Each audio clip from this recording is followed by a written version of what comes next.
Nous sommes à quelques jours, mes enfants, de Yom Yerushalayim.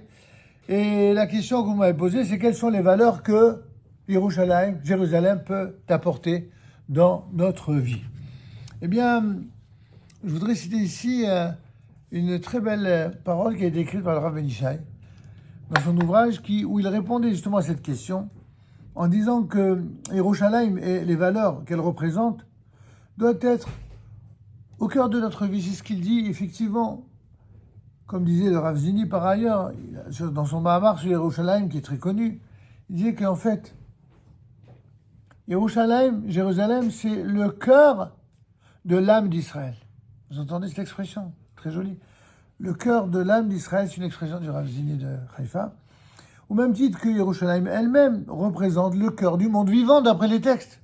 En effet, Yerushalayim est appelée la ville du Kodesh, Ira Kodesh, c'est-à-dire la ville qui est disposée à révéler le divin. Ce n'est pas par hasard si Kibeti Betifila Ikare Chol Amim, ma maison, en parlant du temple de Jérusalem, est Bet Tefila, une maison de prière qui sera ainsi appelée pour la totalité des peuples. Tous les peuples de la terre reconnaissent la centralité de Jérusalem, même s'ils ne la reconnaissent pas toujours encore d'un point de vue politique, pour différentes raisons de clivage idéologique, de jalousie aussi, ou alors de prétention religieuse. Mais en vérité, tout le monde sait que Yerushalayim, c'est le centre mondial de la spiritualité. Un espace qui, au-delà des limites physiques de l'espace, mais aussi un temps qui est au-delà du temps qui, a priori, se finit à l'échelle humaine, mais en vérité, à l'échelle divine, est infini. Et c'est vers Yerushalayim que l'être, c'est-à-dire l'intériorité de chacun, se sent attiré par quoi? Par le point qui est à l'origine de tout être, c'est-à-dire Yerushalayim. À Yerushalayim, tu nous dis la tradition, c'est Adam Arishon qui a été créé et qui a commencé son histoire d'homme. S'y succédèrent les enfants de Adam et de Noach, nos ancêtres également, Abraham, Israël et Yaakov, ont eu rendez-vous avec Akadosh Baruch Hu, le maître de l'histoire. David et Shlomo Amelech, les rois David et Salomon, ont confirmé la royauté de Dieu, ont confirmé également leur propre royauté, comme on le voit dans Ilchot Bechira du Rambam. Yerushalayim est le carrefour incontournable du projet divin, de la réussite de la création. Ainsi, Dieu a déclaré qu'il ne s'installera dans Yerushalayim céleste qu'après avoir résidé dans la Yerushalayim terrestre. Ainsi l'enseigne la Gemara de Ta'anit, la page 5a. La Gemara rapporte aussi que Yerushalayim, c'est la source de prophétie. Et c'est pourquoi le prophète dont on ne rappelle pas la ville d'origine, c'était de Yerushalayim, dans Masechet Megillah 15a.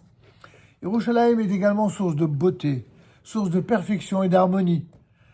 Ainsi qu'il est dit dans Masechet Kiddushin 49b, sur les 10 mesures de beauté dont a été gratifié le monde, 9 mesures sur 10 en reviennent à Yerushalayim, à Jérusalem. Cette ville qui n'est pas seulement une suite de quartiers, de maisons bâties, comme certains le pensent, elle est là en vérité pour nous inspirer noblesse et grandeur, hauteur et infini. De nos jours et sous nos yeux, ne cesse de se construire Yerushalayim d'ici-bas, ce qui permet progressivement le retour de la présence divine.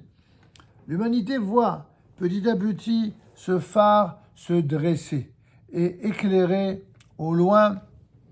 Et finalement, ce phare est là pour attirer fortement par la lumière qui s'en dégage, non seulement Israël, mais aussi l'humanité. Notre rôle, à nous, peuple d'Israël, c'est de redevenir des hommes de Yerushalayim, par leurs vertus, mais aussi les qualités pour assumer la valeur de cette ville éternelle. Alors évidemment, on peut se poser la question de savoir si c'est une mitzvah d'habiter Yerushalayim. Est-ce que la mitzvah, d'après la Torah, c'est d'habiter Eretz Israël ou Yerushalayim? Comme on le sait, on l'a dit, Yerushalayim, c'est Ira Kodesh, c'est une ville sainte par excellence. Il existe plusieurs villes sacrées en Israël, mais celle la plus sacrée d'entre toutes, c'est Yerushalayim. Sa valeur dépasse la valeur de tout autre lieu non seulement en Israël, mais dans le monde. C'est ainsi d'ailleurs qu'elle a défini la Mishnah du traité de Kelim, Maseret Kelim. Eretz Israël dépasse en sainteté tous les autres pays. Les villes fortifiées de murailles ont une valeur de plus. Ce qui se situe à l'intérieur de l'enceinte de la muraille, c'est-à-dire de Jérusalem, dépasse en valeur toute autre ville. C'est ce que nous dit Maseret Kelim. À la fin de l'exil de Babylonie, de Babel, lorsque Nehemia, le prophète Nehemia, fit son aliyah, il constata l'état de Jérusalem. Il s'adressa à son peuple pour leur dire « Vous voyez la misère dans laquelle nous sommes.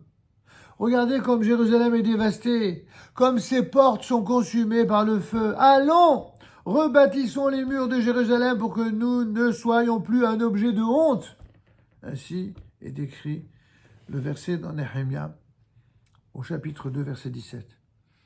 Nehemia vit dans la reconstruction de Jérusalem et de ses murailles un but suprême. Il y consacra toutes ses forces. Il réussit à bâtir la muraille de Jérusalem en un temps record de 52 jours. Et ce, malgré toutes les attaques des ennemis qui s'opposaient au retour d'Israël sur sa terre. Ça vous rappelle rien? Malgré toutes les attaques dont les Juifs font l'objet en Israël et dans le monde, c'est pas cela qui empêchera les Juifs de construire et de reconstruire et de revenir sur leur terre. Rien ni personne pour empêcher cela. Il y a des ralentissements, il y a des contrariétés, il y a des malfrats qui font du mal. Mais de la même façon que par la suite de ces événements, je parle toujours de la période de Nehemia, le peuple et ses chefs décidèrent qu'un dixième de la population, pour reprendre l'expression, la dîme des familles, s'installerait à Jérusalem. Eh bien, poursuit le verset au chapitre 11, toujours dans Nehemia. Le reste du peuple tira au sort 1 sur 10 pour habiter Jérusalem, la ville sainte. Le peuple bénit tous les hommes qui proposaient spontanément de s'établir à Jérusalem. Regardez, Baruch Hashem, aujourd'hui. De nos jours, on est loin de cette époque. De nos jours, nous avons des Juifs qui viennent du monde entier, de tout Israël bien sûr, mais même du monde entier, et qui sont des volontaires prêts à habiter dans tous les quartiers de Jérusalem, à l'est comme à l'ouest, au nord comme au sud, mais aussi dans toutes les parties de la terre bénie d'Israël, cette terre bénie par Dieu, cette terre où Dieu a dit qu'elle serait donnée à Abraham, à Yitzhak, à Yaakov, ainsi qu'à sa descendance. Évidemment, nos ennemis, que ce soit nos ennemis en Israël ou nos ennemis dans le monde entier, ils essayent par tous les moyens de nous décourager et de nous dissuader de réunifier cette ville.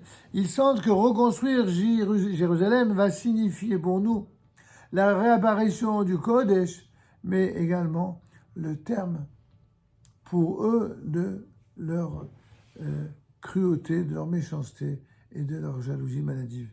Et c'est pourquoi nous devons redoubler d'efforts pour réussir cette tâche, eh bien, de rassembler nos forces en faveur d'Israël et en faveur de Jérusalem.